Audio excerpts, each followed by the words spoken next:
Okay, sorry about the weird view. I'm using the wide-angled lens on purpose so you can see my full setup. Computer, pin with yoga mat on top of it to block my hips, G-Strength 500 by Exergo, tension block by tension climbing. This is one of the tests that we talk about during my principles conference, and this is the way that we test highest end capacity for the finger flexors. So when you do a 10-second weighted hang or a high intensity weighted hang, the question that needs to be asked is how many sets of that do you do? And it's really hard for anyone to understand and identify how many sets they should do of a particular intervention, because it's usually based on subjective feel and when the athlete feels like they're failing or they feel like they're done or their hands give out from the finger position. So with this custom strain gauge, the program that I created for it, I have built into it a 10-second on, 50-second off repeater for 5 sets, which is a really commonly done finger training intervention. Either the 10-second on, or 13-second on, then you back off, and then you do 10-second weighted hang, and then you rest 50 seconds to make a minute, right? Or there's some other strange variations of that. Doesn't really matter. The goal here is to pull for 10 seconds as hard as you can, and then rest for 50 seconds, which is a pretty decent rest, but not fully recovery, partial recovery, and then you're gonna pull as hard as you can for 10 seconds. So this is gonna be prescriptive, so if an athlete wanted to do a 10-second weighted hang, how much load they would use, how many sets they could perform, and then what their highest level power output is on that particular day when we test them, right? And then you wanna use that same exact test after a particular number of weeks or training cycle to make sure that their highest level output is actually improving over time, okay? So I'm gonna start on a minute with the timer. Let me get this fully set up, and I'm just gonna let this thing run. I'm not gonna have all of you watch me for 5 minutes pull on a 1050, well maybe just 2 to give you a general idea of how we do this. So I tared my scale to 0, and I'm just waiting another 15 seconds, and then we're gonna start pulling. We'll do 2 sets. So 10 seconds left. I'm gonna try and hit this on the same time. Normally we do this and someone's operating the computer, but here we go. 2, 1, and pull.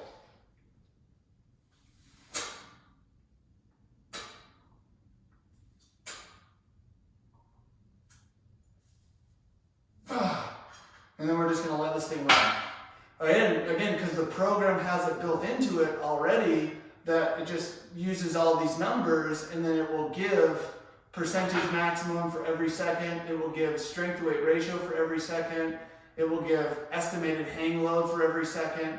So in terms of it being a tool that's capable of giving you better finger training loads is unbelievable, right? So that's going to be, in the next decade or so, the future of finger training and being very specific with either prescribing finger training or how athletes use this as a training intervention. I could specifically use this tool as my finger training intervention. This could be my, how I train my maximum effort finger loads, right? And if I can document every single one, I know when I should stop my sets, okay? So that one ended, 10 seconds. Oh, shit, I missed it. I missed my 50 seconds, so I can't talk and concentrate at the same time. So I'm gonna do it on my own, and then make sure you continue watching the video. I'm gonna stop it, and then we're gonna do an evaluation of me individually.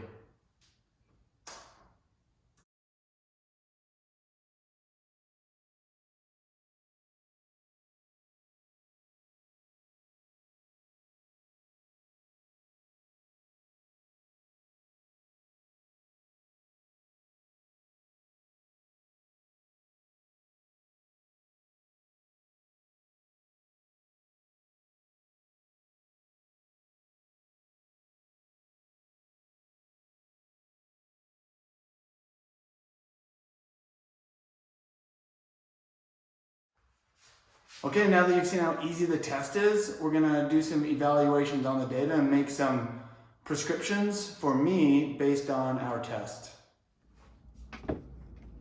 Okay, here's our post-test eval. And after watching the previous video that was high speed, this took 10 minutes. So 5 minutes per side, pulling 10 minutes on, 50 seconds off. This is the type of data that we see. The one thing I did not put in on the data input is this edge size, but the test I did today was performed on the 20 millimeter edge. So you're gonna see over here on the left-hand side, this blue and orange graph. This gives us a right versus a left. It gives us a peak force for every set. It gives us an average force for every set. It gives us an average percent of our peak every set, meaning that, you know, what's the percentage of this peak force did we hit each particular set? And we did a percent body weight every set. And like, I'm unbelievably impressed and psyched about my test today. So my body weight for each of those sets is pretty much 1. And on the left-hand side, same thing, percent body weight is pretty much 1. So if we look at the peak force comparison, we look at the right and the left, and then this color over here, whatever color that is the 2-arm sum. So it gives me my strength to weight ratio for every single set that we did for 1 arm, 2 arm, and then both arms. So you can see here I'm over body weight every set, except for set 5, I hit 148.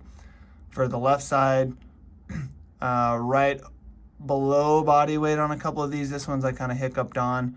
And then some right below body weight on this side, so a little bit less strong on my right side. And so the other thing that this graph gives us, this data gives us, is our percentage hang loads. So my 90% load on every set, this is the load that I would use on top of my body weight on a 20 mil edge. So 146 pounds, 143 pounds, 138, 132, 134. Notice how every set the load goes down, right? That's normal and that's expected. And so that's kind of one of the concerns or problems we have when we do just a weighted hang on a hangboard is do you reduce the load every set? And most people do not.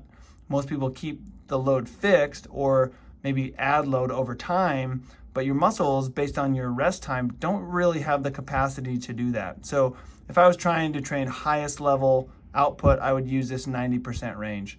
If I was trying to train capacity, I would train a lower percentage, right, than my maximum.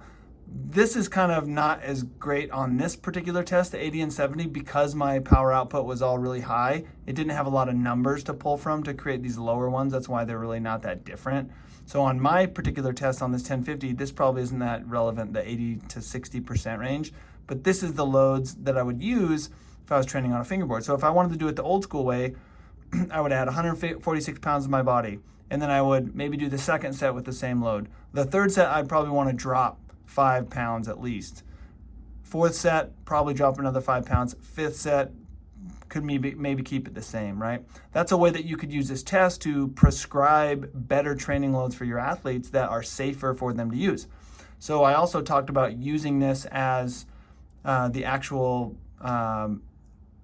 training intervention as well. And so let's say you were gonna do sets of these 5 repeaters, right? So you do 10 on, 50 off, that's 1 rep, and you do 1 set of those. So let's say you wanted to rest equal amount of time and do another set of this whole thing again. You could do that, and then you would want to keep track of every set, making sure this average is above 85%.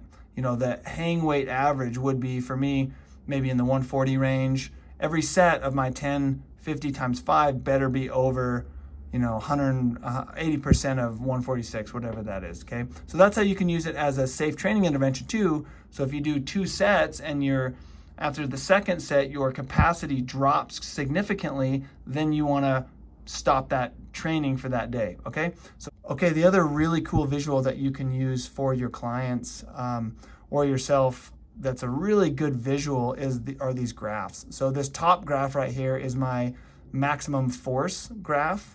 And on this bottom graph, this is my percentage maximum graph. So it's very easy for your athletes to see, wow, my capacity pretty much stays the same for 5 sets, or if their capacity drops, it's a really good visual for them to kind of get ingrained that what they need to work on, and for you as a coach to be able to quickly visualize and say, great, your capacity is only good for 3 reps of this particular intervention. So if set 4 and 5 on me would be down here, you say we're only going to train a 10-50 times 3 because you can only stay above 90% for 3 reps of this particular set.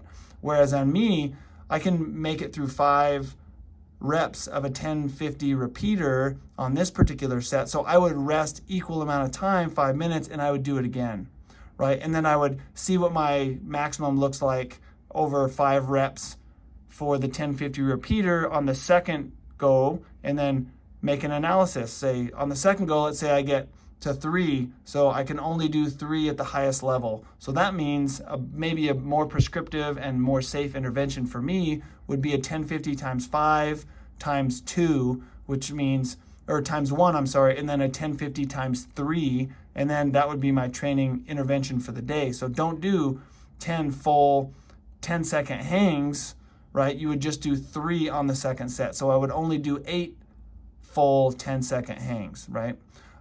So the top one is this force graph, and you can see mine is mid-50s pretty much the whole way, or 150.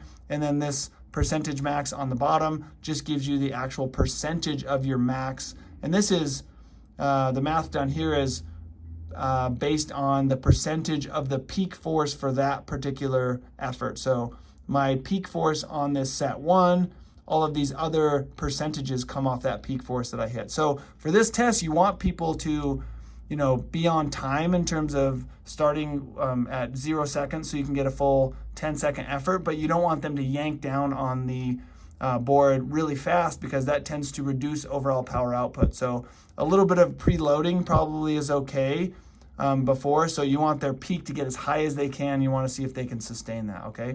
So really, really excited about this. I've been using this for, a year now, and this is what we've been traveling around the world teaching about, how to use a custom strain gauge that Exergo made and this program that I've created for better training interventions. Make sure you share this with people that are psyched about finger training. Make sure you follow and subscribe to the YouTube channel, and then keep spreading the word so we can keep growing this. Okay, happy holidays.